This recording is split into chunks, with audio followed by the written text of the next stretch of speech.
With every passing day, gaming becomes an even more expensive hobby. AAA games are more expensive than they've ever been. I live in the UK.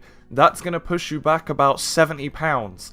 That's $90. I remember when games used to sell for like £40. In the last 20 years, they have nearly doubled. Consoles are more expensive. Controllers are so expensive. And DLC is starting to grind my gears. And when you look on the surface, the very concept of downloadable content is brilliant.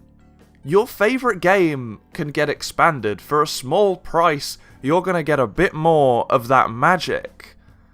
And that's how it was for a long period of time. You can spend maybe £10, $12, whatever the developer priced it at, and a lot of the time, it was good, for just a smaller adventure. Like, let's say the main game is the main course, and then this DLC, it's a little bit of dessert. It's a little something sweet to tide you over. And for a while, that's all it was, and it was excellent. I grew up playing Call of Duty, and I remember every year there would be 4 map packs. They were about £10 each. You just got some new multiplayer maps, there were new guns, there were little updates, and they were the 4 big updates every year. It was very structured, and you knew what you were getting. And a lot of the time, these things were pretty premium. They're trying to get you to spend £10 on it, so these new maps have had love and attention put into them. And on years where Zombies was in the game, you'd even get a new Zombies map as well, and these things were worth like £20 each. There was so much going on in here. But then if you look at Call of Duty nowadays, they say the DLC is free, but because it's free, the standards have dropped. You get drip-fed a map. It doesn't feel like there's new content coming out. The line between DLC and the base game is blurrier than ever. There's no big pack of maps that just drops. There's just one map that just sort of appears, and there's no real fanfare, and I don't know. DLC's lost its edge, hasn't it? But hey, at least you can spend 20 quid to be Nicki Minaj. And that's the thing. DLC is such a good idea. It expands your favourite games, it makes them better, and that's how it should be, but it's not. What used to be a fun bonus is now just a method of milking as much money out of you as possible. And I feel like every day when I go online or I go to play a game, practices surrounding DLC just get worse than they were the day before. Street Fighter 6 was so heavily anticipated, and fighting games and DLC, they go together hand in hand. You make a new character, maybe they have a stage, maybe they have some new music, you sell that character for a certain price, everyone loves it. And as long as you have a dedicated fanbase, everyone is going to buy every DLC anyway, because even if you don't play the character, you want to practice against them, you want to see what they can do, you want to test them out yourself, so it's a perfect formula to just print money forever without pissing off your consumers. And that's where Street Fighter 6 steps in. If you want a new character in Street Fighter 6, you have 2 options. You can either buy the ludicrously priced character pass, which, may I remind you, is only getting you 4 characters for this price.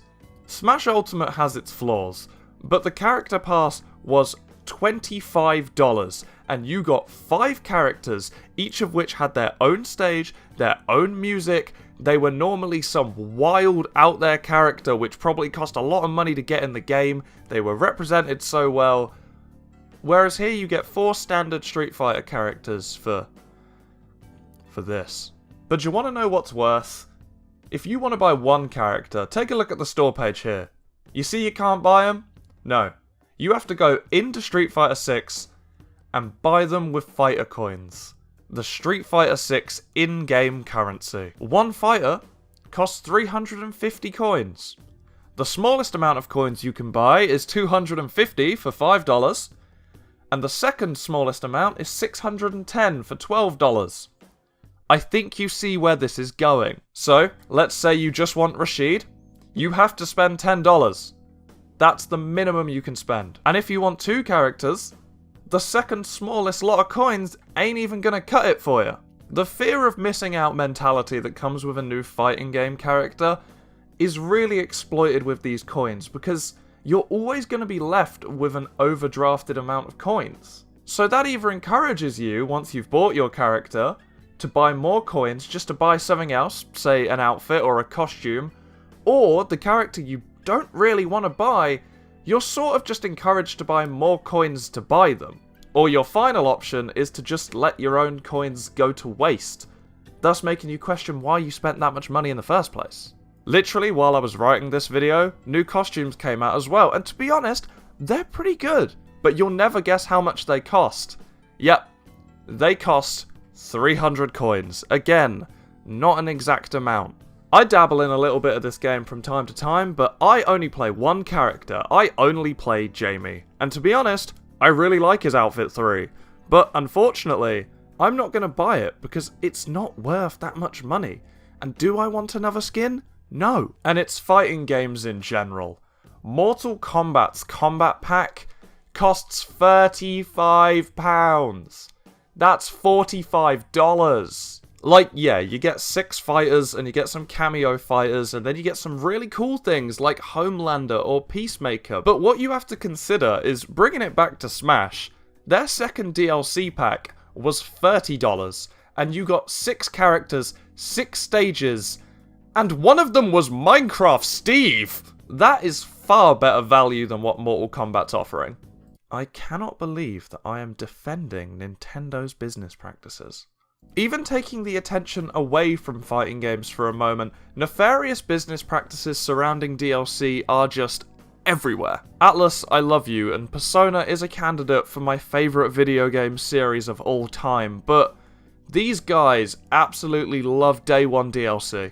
If you've been on this channel for a while, you know Persona 5 is my favourite game of all time, and I will lap up literally anything they make Persona 5 related. And with the recent release of Persona 5 Tactica, Atlus's DLC mischief has just continued. On day 1, it was announced before the game was even out, there was the Repaint Your Heart Challenge Pack, which is bad enough. DLC for a game that's just come out is just too much, because it just makes you question, why didn't they put this in the base game? And if this wasn't an obvious enough money-grabbing scheme from the beginning, they had the gall to put 2 fan-favourite characters who aren't in the base game front and centre on this DLC, one of which we have only ever seen in one game before and was seemingly forgotten to the sands of time. And I think the thing I find craziest about this case in particular is if they didn't release this DLC for 1 or 2 months, no one would have batted an eye. If this came late, everyone would have just been like, yeah, bonus content. But because it came day 1, that's when the cracks start to show.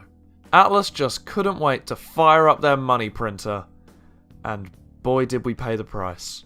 Then again, I'm a hypocrite. I bought it because, woo! Goro Akechi, baby! I don't know. I love video games. I always have, and I assume I always will, but this industry tests my ability to love it with every passing day. And something that was once so pure and so awesome as the concept of having more added to your favourite games for a small price just comes off as a bit gross and malicious these days. And I've barely scratched the surface. I could do a whole video on the concept of live service games and how they just sink your teeth in and never let go. But that's too much of a topic for today. If you want to see that, leave a like on the video and comment down below because it's something I'm very passionate about. But that's all we've got time for today. I need to go off and play some more Persona 5 Tactica to make that £25 feel worth it.